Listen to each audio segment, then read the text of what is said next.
গ্যাসের চুলায় চায়ের কাপ মেপে যদি পারফেক্ট বার্থডে কেক বাসায় বানাতে চান তাহলে আজকের ভিডিওটি আপনার জন্য। আসসালামু আলাইকুম এভরিওয়ান, আশা করছি আপনারা সবাই ভালো আছেন। আমার চ্যানেলের আরও একটি নতুন ভিডিওতে আপনাদের সবাইকে জানাচ্ছি স্বাগত। প্রথমেই আমি একটি পাত্রে 2টি ডিমের সাদা অংশ নিয়ে নিচ্ছি। এবারে আমি একটি ইলেকট্রিক বিটার দিয়ে সাদা অংশটা বিট করে নিব। বেশ কিছুক্ষণ বিট করলে দেখতে পারবেন ডিমের সাদা অংশটা এমন ফোম আকার ধারণ করেছে। এই পর্যায়ে আমি দিয়ে দিব হাফ কাপ চিনি। চিনি দিয়ে ব্যাটারটা আবার বিট করতে থাকবো যতক্ষণ না পর্যন্ত চিনিটা গলে যায়। দেখতে পাচ্ছেন চিনিটা গলে গিয়ে ফোমটা এখন সফট পিক অবস্থায় আছে। এখন ব্যাটারটাতে আমি কিছুটা সয়াবিন তেল অ্যাড করে দিচ্ছি। স্পঞ্জ কেকে কিন্তু খুব বেশি তেল অ্যাড করতে যাবেন না। তেলটাকেও আমি ব্যাটারের সাথে একটু ভালো করে মিশিয়ে নিচ্ছি।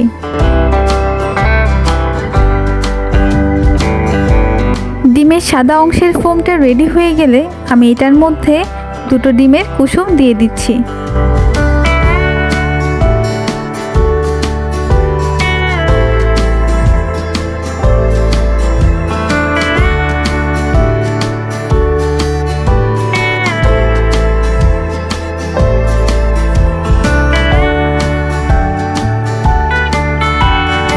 এই পর্যায়ে আমি হাফ কাপ আটা ব্যাটারে দিয়ে দিচ্ছি হাফ চা চামচ বেকিং পাউডার। ডিমের গন্ধটা দূর করতে দিয়ে দিচ্ছি কয়েক ফোঁটা ভ্যানিলা এসেন্স।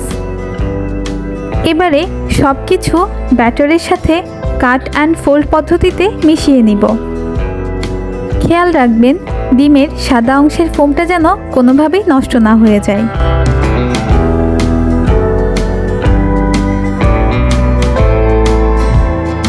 কেকটা বেক করার জন্য আমি 6.5 ইঞ্চি চওড়া এবং 3 ইঞ্চি হাইটের একটা অ্যালুমিনিয়ামের সসপ্যান নিয়ে নিচ্ছি। পাত্রের মাপে কিছু কাগজ কেটে নিয়েছি। সসপ্যানে আমি কিছুটা তেল ব্রাশ করে নিচ্ছি। আপনারা কিন্তু চাইলেই কাগজের পরিবর্তে বাটার পেপার ব্যবহার করতে পারবেন।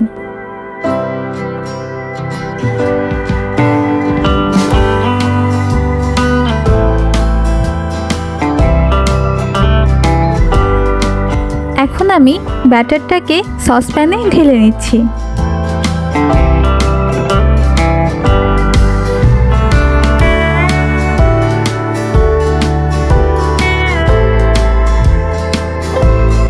একটা টুথপিক দিয়ে ব্যাটারটা সব জায়গায় সমানভাবে ছড়িয়ে দিব।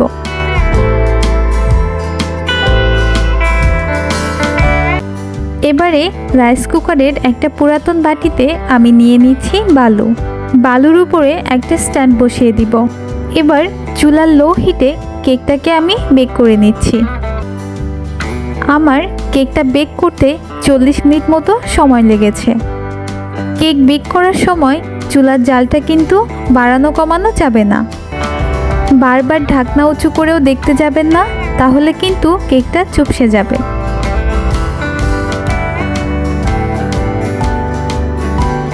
এবারে কেকের চারপাশ থেকে কাগজগুলো খুলে নিচ্ছি। সসপ্যানে তেল এবং কাগজ ব্যবহার করায় আমার কিন্তু কেকটা ডিমোল্ড করতে একটুও কষ্ট হয়নি।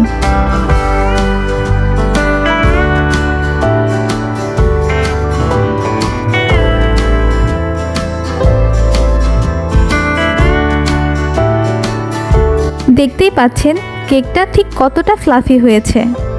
কেকটা কিন্তু অনেক স্পঞ্জি এবং সফট। এবারে কেকটা ডেকোরেট করার জন্য আমি নিয়ে নিচ্ছি হুইপিং ক্রিম। ক্রিমটাকে আমি হাই হিটে বিট করতে থাকব।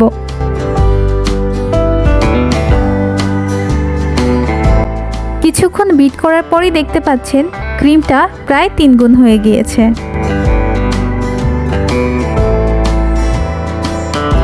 যেহেতু আমি চকলেট ফ্লেভারের কেক তৈরি করতে চাচ্ছি, তাই আমি কেকের ক্রিমের মধ্যে দিয়ে দিচ্ছি কিছুটা মেল্টেড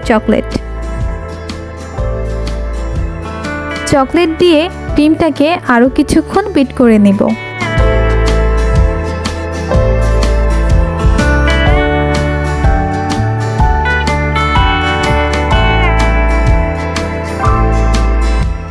ক্রিমের স্বাদ বাড়াতে আমি এর মধ্যে আরও কিছুটা চকলেট দিয়ে দিচ্ছি।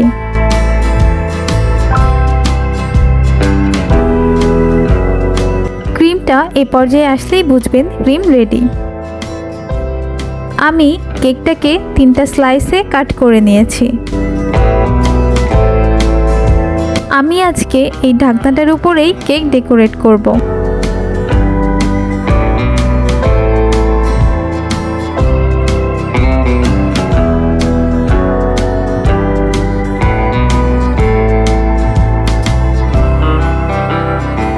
এখানে দেখতে পাচ্ছেন আমি নিয়ে নিয়েছি সুগার সিরাপ।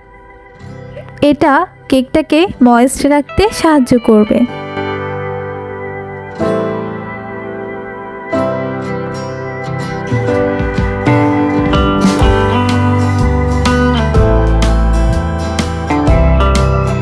ক্রিম দিয়ে আমি প্রতিটা লেয়ার বাই লেয়ার সেট করে দিব।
কেকটাকে ক্রাম কোট করে কিছুক্ষণ সেট হওয়ার জন্য নর্মাল ফ্রিজে রেখে দিব। কয়েক ঘন্টা পর কেকটাকে ফ্রিজ থেকে বের করে নিয়ে এসেছি। আশা করব আমার কেকের ফিনিশিং এবং ডেকোরেশন আপনারা জাজ করবেন না। এইসব ব্যাপারে কিন্তু আমি একদমই অনভিজ্ঞ।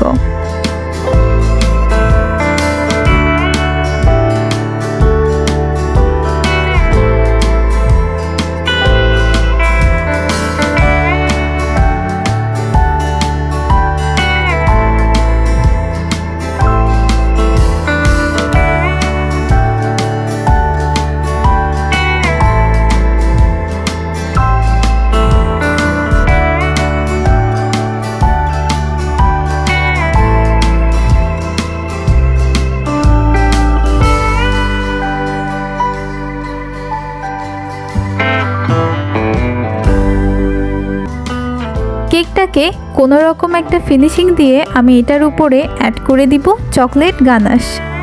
গানাশটা আমি মিল্ক চকলেট এবং ক্রিম অ্যাড করে বানিয়েছি। কেকের উপরে একটা ড্রিপিং ইফেক্ট দেওয়ার চেষ্টা করছি।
রেডি হয়ে গেল আমার বার্থডে কেক।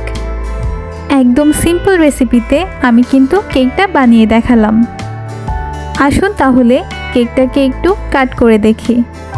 ভিডিওটি ভালো লাগলে একটি লাইক দিতে ভুলবেন না। আমার রেসিপিতে কেক বানালে খেতে কেমন হয়েছে আমাকে অবশ্যই কমেন্টের মাধ্যমে জানাবেন।